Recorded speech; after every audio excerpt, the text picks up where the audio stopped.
জাতিসংঘের মানবাধিকার অফিস বাস্তবে সমকামিতা অফিস এই দেশে আওয়ামী লীগকে রক্ষা করতে আসছে। এই জাতিসংঘের মানবাধিকার যে অফিস যদি এইখানে থাকে তাহলে হাসিনার মৃত্যুদণ্ড হবে না।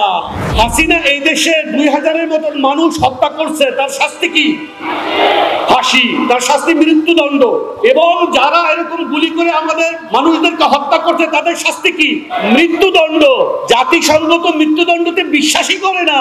তাহাজ্জুদ পড়ে যখন নির্বাচন করেছিল সেই নির্বাচনকে আমেরিকা বৈধতা দেয় নাই, আমেরিকা হাসিনার এলায়। এই জাতিসংঘ হাসিনার দোসর, এরা আপনাদের বন্ধু নয়, এই জাতির বন্ধু নয়, এই দেশের বন্ধু নয়। তারা আর্মিকে বাধ্য করতে চায় আমেরিকা থেকে অস্ত্র কেনার জন্য। আমেরিকা থেকে আপনি যদি অস্ত্র কেনেন, এই অস্ত্র ভারতের বিরুদ্ধে ব্যবহার করা যাবে না, তাহলে আপনি অস্ত্র দিয়ে কি করবেন? সারা পৃথিবীতে মুসলমান দেশগুলোতে ইসলামপন্থীদেরকে দমন করার ক্ষেত্রে ইউরোপ, আমেরিকা এবং সেকুলারদেরকে সহযোগিতা করে না।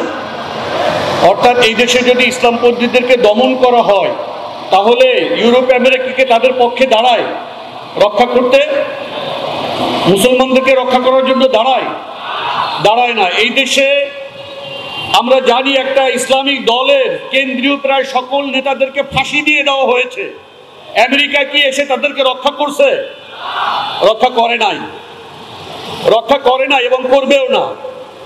এই যে ইসলামপন্থীদেরকে রক্ষা করে না, সেকুলারদেরকে রক্ষা করে, এর কারণটা কি আসলে আপনারা চিন্তা করে দেখছেন? এর কারণ হলো এই পশ্চিমারা, এই ইউরোপ, আমেরিকা, তাদের যে সাম্রাজ্যবাদী চক্রান্ত, তাদের যে শোষণ, এই শোষণ তারা মুসলিম দেশগুলোতে বাস্তবায়ন করে হলো সেকুলারদের মাধ্যমে। তো সেকুলারদেরকে তাদের দরকার, কারণ তাদের মাধ্যমেই তারা এই দেশকে দখল রাখে, এই দেশের অর্থ সম্পদ, এই দেশের খনিজ সম্পদ, এই দেশের অর্থবিত্ত লুট করে। এই জন্য তারা সেকুলারদেরকে কি করে? প্রটেক্ট করে, রক্ষা করে।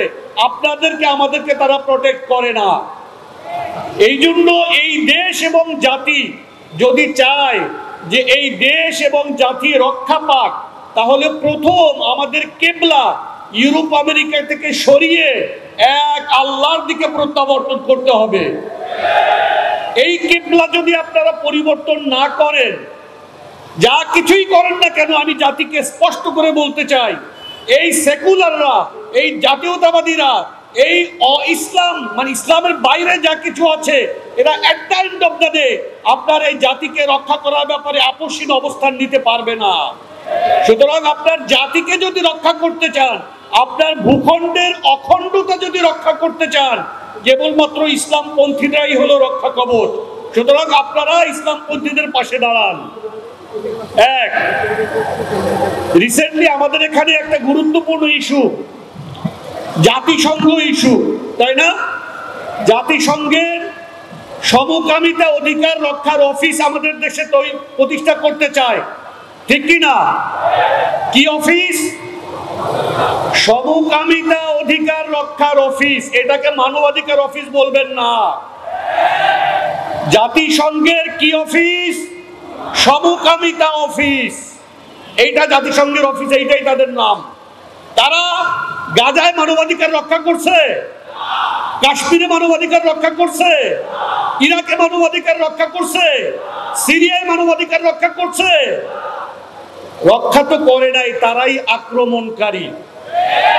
সুতরাং তাদের দ্বারা মানবাধিকার রক্ষা করা হবে, এটা যদি কেউ বিশ্বাস করে তাহলে তার মতন বোকা আর দ্বিতীয়টা হয় না। আমরা কি বোকা হব? ইনশাআল্লাহ না। অনেক ব্যক্তি মনে করে যে আওয়ামী লীগ যে হত্যাযজ্ঞ চালাইছে এই দেশে জনমানুষের উপরে, জাতিসংঘের মানবাধিকার অফিস যদি থাকে তাহলে আওয়ামী লীগের বিচারটা করতে তারা সহযোগিতা করবে। এই কথা শোনেন না আপনারা? এইটা একটা মিথ্যা কথা। আমি আপনাদেরকে স্পষ্ট করে দেই, জাতিসংঘ এই দেশে আসছে আওয়ামী লীগকে রক্ষা করতে। মানবাধিকার অফিস বাংলাদেশে আসছে আওয়ামী লীগকে রক্ষা করতে। কিভাবে? প্রশ্ন করবেন না? কিভাবে রক্ষা করতে? আচ্ছা, হাসিনা হাসিনা এই দেশে 2000-এর মতন মানুষ হত্যা করছে, তার শাস্তি কি? তার শাস্তি কি? ফাঁসি। তার শাস্তি মৃত্যুদণ্ড। এবং যারা এরকম গুলি করে আমাদের মানুষদেরকে হত্যা করছে তাদের শাস্তি কি? মৃত্যুদণ্ড। জাতিসংঘ তো মৃত্যুদণ্ডতে বিশ্বাসই করে না, এটা আপনারা জানেন। জাতিসংঘ মৃত্যুদণ্ডে বিশ্বাস করে না। 24শে নভেম্বর 2015 সনে প্রথম আলোর একটা রিপোর্ট আছে, আপনারা দেখেন। মৃত্যুদণ্ড বিলুপ করার আহ্বান, মৃত্যুদণ্ড বিলুপ করার আহ্বান। এই রিপোর্টে প্রথম আলো লিখছে, জাতিসংঘ সংস্থাটি মৃত্যুদণ্ডকে অমানবিক প্রথা হিসাবে উল্লেখ করে শিগগিরই আইন করে তা বিলোপের আহ্বান জানায়। সুইজারল্যান্ডের জেনেভায় সংবাদ সম্মেলনে সংস্থার মুখপাত্র রাভিনা শামদাসানি বলেন, শিগগিরই আইন করে অমানবিক এই প্রথা বিলোপ করতে আমরা বাংলাদেশ সরকারের প্রতি আহ্বান জানাচ্ছি। রাভিনা শামদাসানি আরো বলেন, যে কোনো ধরনের অপরাধের ক্ষেত্রেই, বুঝেন, যে কোনো ধরনের অপরাধের ক্ষেত্রেই, এমনকি সবচেয়ে মারাত্মক আন্তর্জাতিক অপরাধের ক্ষেত্রেও মৃত্যুদণ্ড দেওয়ার বিরোধী জাতিসংঘ। এখন জাতিসংঘ যদি মৃত্যুদণ্ড দেওয়ার বিরোধী হয়, তাহলে তারা কি আওয়ামী লীগকে বিচার করতে আসছে না রক্ষা করতে আসছে? জাতিসংঘের মানবাধিকার অফিস, বাস্তবে সমকামিতা অফিস, এই দেশে আওয়ামী লীগকে রক্ষা করতে আসছে। এই জাতিসংঘের মানবাধিকার যে অফিস যদি এইখানে থাকে, তাহলে হাসিনার মৃত্যুদণ্ড হবে না।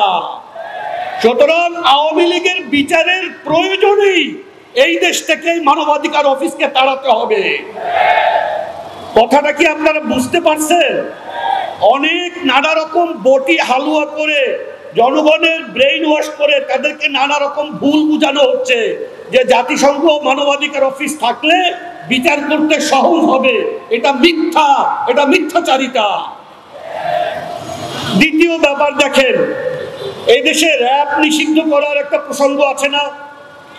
র‍্যাবের বিরুদ্ধে তারা একটা স্যাংশন দিছিল ওয়েস্ট, জাতিসংঘ বা আমেরিকা। আপনারা মনে করছেন বা আমরা মনে করছি ওরা কত ভালো, দেখো র‍্যাব মানুষকে হত্যা করে তাদের উপরে স্যাংশন দিছে, সুতরাং জাতিসংঘ, মানবাধিকার, ইউরোপ, আমেরিকা এরা কত ভালো, তাই না? কি কি বলেন? বাস্তব ব্যাপারটা কি আপনারা খেয়াল করেন? মূলত এই র‍্যাবকে ট্রেনিং দিছে কারা? এই ইউরোপিয়ানরা, এই ব্রিটেন, এই আমেরিকা, এরা এই র‍্যাবকে কি করছে? ট্রেনিং দিছে। দেখেন, একটা দেশে একটা সামরিক বাহিনী যখন থাকে, তখন একটা সামরিক বাহিনীর কিছু নিয়ম কানুন থাকে, তাই না? সামরিক বাহিনী রাস্তায় এসে কিন্তু একজনকে ধরপাকড় করতে পারে না। তারা ঘুষ, দুর্নীতি, অন্যায়, অবিচার এগুলো তারা করতে পারে না, কারণ তারা ক্যান্টনমেন্টে থাকে। তো যখন র‍্যাব হয়েছে, র‍্যাব দ্বারা মূলত সামরিক বাহিনীর মানে পুলিশের মিলিটারাইজেশন হয়েছে। এখন সামরিক বাহিনীর সদস্যদেরকে আপনারা পুলিশের অধীনে নিয়ে আসছেন। এখন এই সামরিক বাহিনীর সদস্য ওইখানে গুম করছে, ওইখানে খুন করছে, নানা অপরাধ করছে। এখন এই সদস্যদের উপরে যদি আপনার স্যাংশন দেওয়া হয়, তাহলে আলটিমেটলি এই স্যাংশনটা কিন্তু আর্মির উপরও পড়ে, কারণ তারা কোন বাহিনীর সদস্য? আর্মির সদস্য, নৌবাহিনীর সদস্য, তারপরে অন্যান্য বাহিনীর সদস্য। তো যখন তাকে স্যাংশন দিলেন, তখন আর্মির উপর তারা একটা চাপ প্রয়োগ করার কি পায়? একটা উপায় পায় আর্মির উপরে। এখন আপনি মনে করতে পারেন চাপ কেন তারা প্রয়োগ করে, এইটা আপনাদেরকে বুঝতে হবে। আর্মির উপরে তারা চাপ প্রয়োগ কেন করতে চায়? তার কারণ তারা আর্মিকে বাধ্য করতে চায় আমেরিকা থেকে অস্ত্র কেনার জন্য। এখন প্রশ্ন করবেন না যে তাহলে আর্মি অস্ত্র কেনে কোত্থেকে? এটা বুঝতে হবে। বুঝেন, একটু মাথা কাটায় বুঝেন।